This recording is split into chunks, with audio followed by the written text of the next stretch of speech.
Chapter 1, 118, Summer, 1977, Part 5. Monday, August 29th, 1977. Remus awoke from his second full moon, slightly better off than his last, but unable to move. Moody had bound him to the bed, kept in the attic specifically for this purpose, using some kind of advanced magic. It didn't hurt, but it was pretty humiliating, having to lie there and wait to be released without any clothes on. Sirius had been vehemently against the idea, but it didn't hurt, and it was better than the alternative. Remus didn't care how the wolf felt about it. "Made a lot of noise," Moody said as he released him. "but that's to be expected." "What do the others do?" Remus asked, pulling on his jeans quickly, wishing Moody would leave, or at least turn his back. "The werewolves the Ministry knows about." "Either deal with it at home like this, with an aura checking in before and after, or report to the Ministry holding cells. I'll get you a leaflet if you want." "No thanks."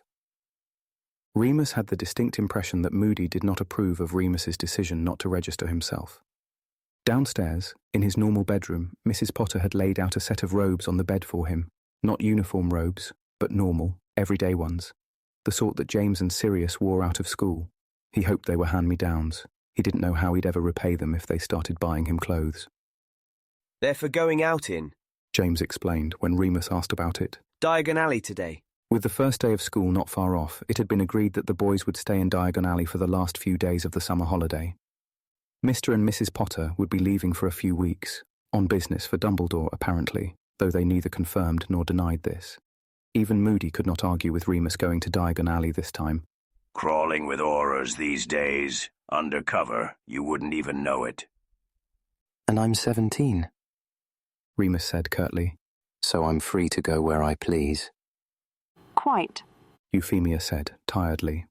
Their Hogwarts letters had arrived only a week ago, and to everyone's surprise, James had been named head boy, as evidenced by a brand new gold pin tucked inside his envelope. "Bloody hell!" James gasped. "What the fuck?" Sirius frowned. "Language." Mrs. Potter scolded them both.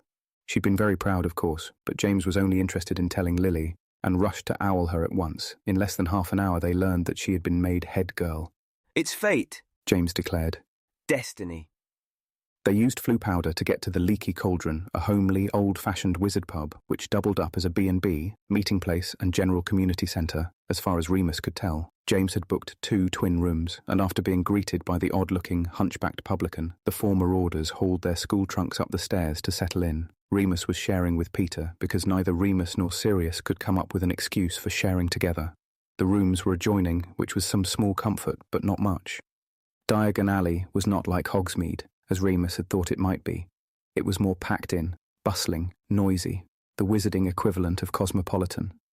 The streets were busy with throngs of students, and every shop was packed to the rafters.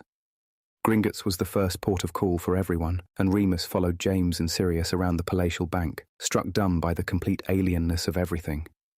Remus had never even been in a muggle bank before, but nothing could have prepared him for Gringotts, goblins and secret passageways and mountains of gold. James and Sirius swanned about like VIP members. Mind you, they probably were. The goblins grovelled at their feet, which Remus found hugely distasteful, but couldn't really say anything about. He wished Lily was there, or Marlene and Mary, anyone a bit more down to earth. Remus found he had been left just under 400 galleons in the vault, which had once belonged to Lyle Lupin. This sounded like an enormous amount to Remus, until he saw the pitying look on Sirius's face. He quietly took out enough for his books and some new robes, as well as a bit of spending cash to convert to muggle money. Remus was so shattered after the full moon and the Floo powder and the bank that once he'd withdrawn his money, he had to go back to the room at the Leaky Cauldron to collapse. The others promised him they'd leave off shopping until the next day and would spend the rest of their afternoon looking at brooms and Quidditch supplies. Remus was too tired to care and crashed out on his little single bed, dead to the world for at least 15 hours. He didn't even wake when the others came clattering in at midnight, smelling strongly of whiskey, loudly shushing each other and giggling. The next day, Lily arrived, and their school shopping began in earnest. She and Remus had similarly methodical minds when it came to completing tasks, and conferred privately on a plan of action before ordering the other 3 boys about for the rest of the morning. Remus wished he could have more time in Flourish and Blots, but as they had done books last, being the heaviest items on the list, James, Sirius and Peter were seriously flagging by this point and on the verge of mutiny if they didn't get some ice cream. So, back to the leaky cauldron to dump their goods and have some lunch. For God's sake, James, you can't have ice cream before you've had any real food. That's ridiculous. Then to Florian Fortescue's, where Sirius tried to buy Remus a scoop of every single flavour. Come on, Mooney, it's only fair you've never tried them before. How will you know which is your favourite? Once all of this had been completed, Remus found his energy almost completely depleted once again, and it was only 2 in the afternoon. He considered taking a quick nap, but it was their last night in London, and he had one thing he really needed to do before leaving. It took a little while to get a quiet moment to himself, but in the gents at Florian Fortescue's, Remus took the opportunity to pull out his pocket watch. He clicked it open, the mechanism every bit as satisfying as it had been the first time he'd used it, and whispered, Grant Chapman. At the compass half, he expected the arrow to start pointing east, but much to his alarm, it began to spin uncontrollably around and around, faster and faster. The compass had not come with instructions, but Remus had a sinking feeling that something he'd known all along was finally being confirmed. Grant was not safe. Grant needed help. Remus hurried back to the little table outside the parlour, where his 4 friends were sitting, making a lot of raucous noise over something Peter had just done with his milkshake. All right, Mooney. Sirius grinned as Remus hovered nearby. This lot want to go and do some sightseeing stuff, but it sounds boring. Want to bunk off down Carnaby Street, finally. Yeah, great. Remus said, forcing a grin. He widened his eyes at Sirius, hoping he got the message. Thankfully, Sirius was very skilled at following secret signals and came over at once. What's up? He whispered. You look a right state. I have to go and find Grant. Remus said, agitated. Look. He showed Sirius the compass's mad spinning. Right now? Sirius frowned. But we were going to... Now. Remus said. I can't explain it. I just have to. I know I have to. Could you tell James and Peter something? I don't know what, just if they ask. What? No, I'm coming with you. Sirius. Remus. Sirius mocked his stern tone and quirked an eyebrow. Remus sighed. This was probably one of those things he was supposed to include Sirius in. He swallowed his temper and relented. Okay, fine. Shall we just tell the others where we're going? No. Don't argue with me on this. He didn't want anyone else knowing about Grant. Sirius, apparently recognizing that Remus would only go so far, nodded and didn't push his luck. They told the others they were going to Carnaby Street to look at the shops, paid and hurried away without looking back. They had to go and change into Muggle clothes first, and once they had left Diagon Alley, they headed for Charing Cross Station and caught 2 tubes to the squat in Mile End, which Remus thought was probably the best starting point. By the time they got there, it was almost 4 in the afternoon. Remus wasn't sure if it was a year of neglect or just hindsight that made the run-down block of tenements look much less welcoming than they had last summer. The smell of damp was stronger. Part of the linoleum seemed to have been ripped up, exposing dirty, cracked cream tile. It was a warm day, but it still felt cold inside. Ads, the man Remus had met the year before, was the only one of the original crowd still living there. Grant? He scratched his head, looking dazed. Yeah, I think he went out west when it got too rough round here. Hammersmith, maybe. Knocking this place down next week. I'm going Brixton. Hammersmith? Remus said. That's the other side of town. Yeah, he made some friends out there, I reckon. Grant's always good at making friends when it suits him. He said that a bit sharply. Remus didn't like it, and automatically made himself taller, squaring his shoulders. Ads looked him up and down irritably and snapped. Look, if he don't want to be found, he won't be. So, back on the central line, and across the city they went. As they passed Tottenham Court Road, Remus felt guilty for ruining Sirius's day in Muggle London, and secretly promised to make it up to him when he next had the chance. Still, Sirius was having a surprisingly good time, as enthralled by the escalators and ticket barriers as Remus had been by Gringotts. They changed at Notting Hill, then walked, because Remus didn't have a clue where he was going, except for his nose and the compass, which was spinning less erratically now and seemed to be trying to lead in a vague direction. It's amazing, Sirius said, staring up at the houses as they walked, peering into shop windows and stopping to watch double-decker buses shunt past. I've lived in London most of my life, and I've never seen it like this. Glad you're having fun, Remus said, distracted. They were in Shepherd's Bush now, he was pretty sure. It was past 6 in the evening, and he was slowing down.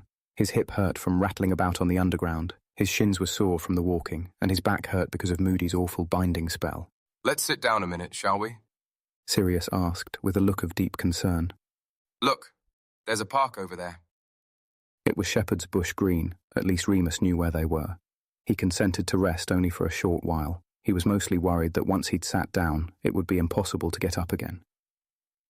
Then I'll carry you, Sirius said. Piss off, will you? Remus snorted, resting his elbows on his knees and leaning forward. He pulled out the compass to check it once more. Ugh, it's going mental again.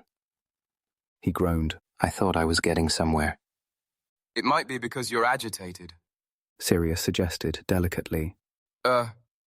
You know, because it feeds off your emotion towards the person you're looking for. So maybe if you...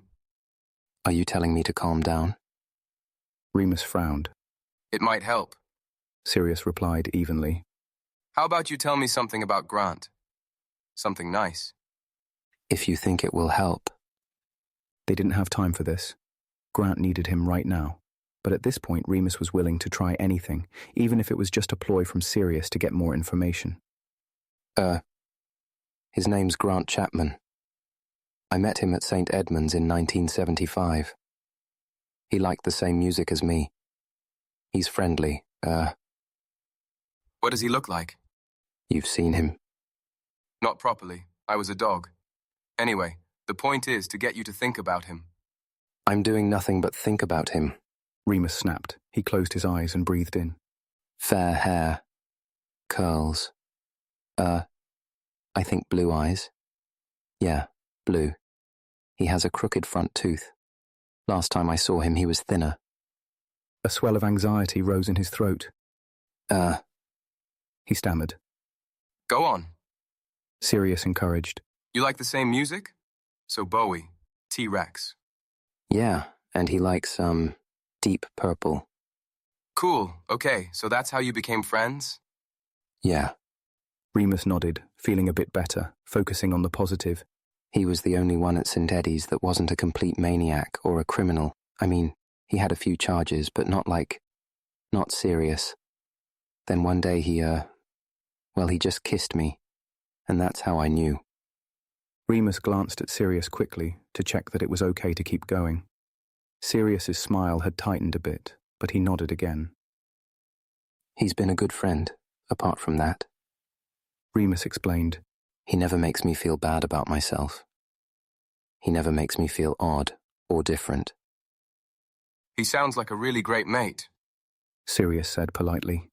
Yeah, and he'd do anything for me. That's why I need to... He looked down at the compass and saw that now it was pointing west, a little shaky, but clear enough for Remus. They got up and followed. It was past 7 now. They hadn't eaten since lunch, and the sun was beginning to set.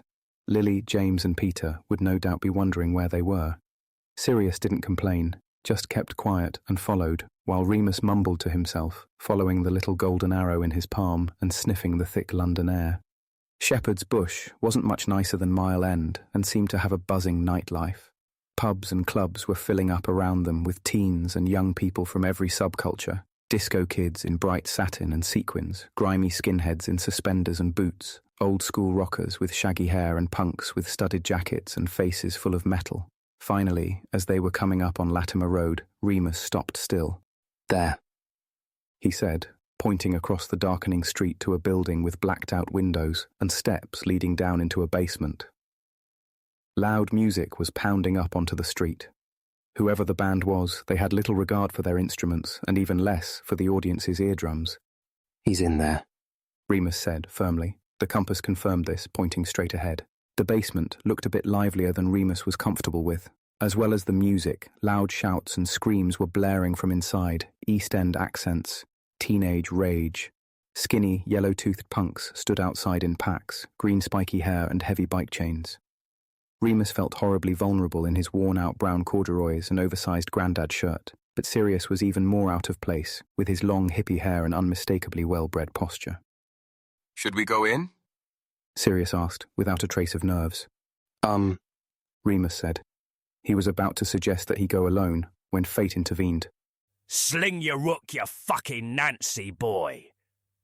The bouncer was yelling at a young man who was staggering out onto the street, head bent, hands in pockets. He had a mess of dirty blonde hair and a scent that Remus would know anywhere on Earth. Grant! Remus bolted towards him, running across the road without even looking. Grant didn't hear and was making his way slowly down the street, hunched over. There was something wrong with the way he was walking, his gait twisted and skewed. He reeked of cheap gin, even standing meters away. The punks were leering at him, yelling vile obscenities to chase him off. Grant turned and sneered back, throwing up 2 fingers and warbling incoherently. Grant! Remus said again, catching him up beneath a yellow streetlight. Grant finally stopped and turned, squinting. The wall behind him had been spray-painted with various disparate slogans. Eat the rich, buzz kids and the girl next door don't want to play in your Cold War, fuck national service. Jesus Christ, what are you doing here? Grant lurched and wobbled, drunk, leaned against a wall and clutched side, as if something was hurting him there. Looking for you. Remus walked up to him, trying to see his face, obscured by shadow. Right, obviously. Bloody hell, how do you manage it every time? Grant shook his head. He didn't look good. He looked dreadful. He was thin, thinner than he should be, thinner than was really healthy. His hair was lank and looked like it hadn't been washed in a while, and he had a patchwork of bruises down one side of his face, disappearing under his t-shirt, purple and ugly. What happened to you? Fucking punk happened, didn't it? Grant laughed, a horrid choking sound, then staggered again and sat on the pavement. Sorry, mate, bit dizzy. He retched a few times, but nothing came up, so he spat. Remus squatted beside him, hands trembling. Who did this? Did it happen in there? He leaned over, trying to get a proper look at Grant's poor, battered face. It was definitely Grant, but he was changed almost beyond recognition. Gone was the bright blue denim and cheeky grin Remus remembered, replaced by torn black drainpipes, haunted sallow eyes, nasty-looking piercings in his nose, eyebrow, lip that were definitely infected. Get off! Grant swung out, wildly, drunkenly. He wouldn't have hit Remus, and it wouldn't have hurt if he had, but Sirius leapt forward in an instant.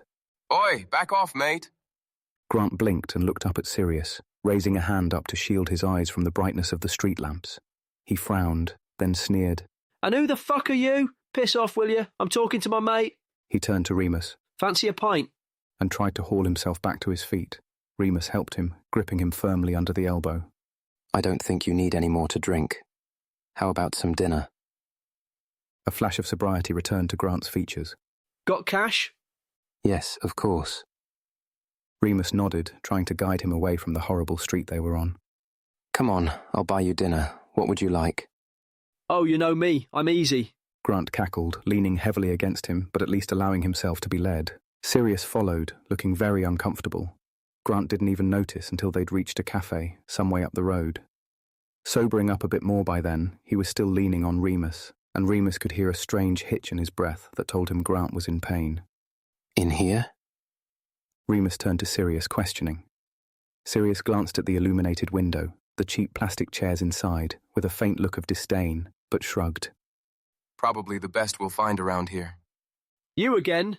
Grant grumbled. Thought I told you to naff off. Grant, Remus said gently. This is Sirius, my friend from school. Grant did a double take, narrowing his eyes, or eye anyway, only one of them opened properly. Well, fuck me, he murmured, still swaying. Proper stunner.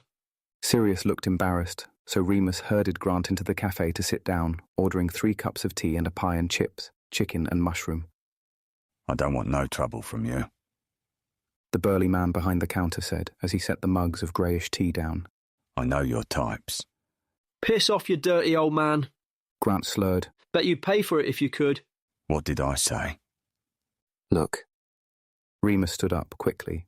He's sobering up. I'll keep him quiet, I swear. I will pay up front. He'll be okay once he's eating. The large man looked at him appraisingly, his eyes flicking to Sirius, still seated, then Grant, then back to Remus. What are you? Christian outreach? Sort of.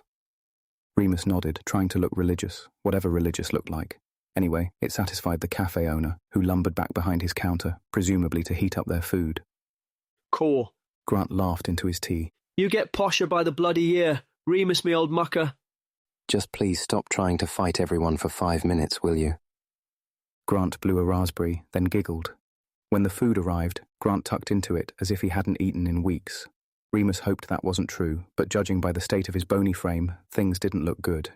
The pie and chips were demolished in minutes, and Remus ordered a Bakewell tart for afters, as well as some more tea. Where are you living? He asked, hoping he sounded kind and not accusatory. What were you doing in that club? Getting bladdered, Grant murmured. He was calmer now he'd eaten, slower and more pliant. Well, you've achieved that. The bruises. Grant looked up, suddenly, right at Remus. He was stone-cold sober, his eyes sharp and wide, as if Remus's face was a mirror and he was seeing himself for the first time. He touched his grubby fingers to the marred side of his cheek.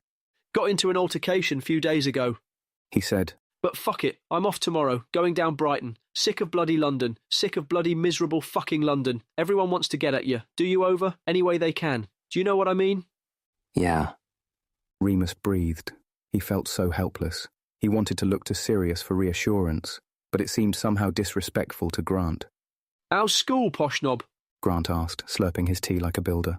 Oh, okay, fine. What's in Brighton? Somewhere to live? A job? How are you getting there? Got friends. Grant shrugged, then winced. He'd broken a rib, Remus realised, and scolded himself for not having noticed earlier. Do you need to go to a hospital? How long have you been like this? No hospitals. Grant grumbled, curling up in his seat protectively. They think I'm a skaghead. Probably look like one, do I? I went to Mile End. I saw ads. That cunt. He can fuck right off and all. Look, lend me a tenner, will you? I'm good for it. Give me your address and I'll pay you back. Not if you're just going to get drunk on it. Oi, Mr. High and Mighty. I'll have you know I deserve a good drink. I've had me heart broken. You remember what that's like? He gave Sirius a less than subtle glare. Sirius, to his credit, did not react, but stared at the sugar bowl. Someone had put their cigarette out in it. I'm really sorry, Grant. Remus said sincerely. Look, where are you sleeping at the moment? Up the road. Is it safe there? Lost my key.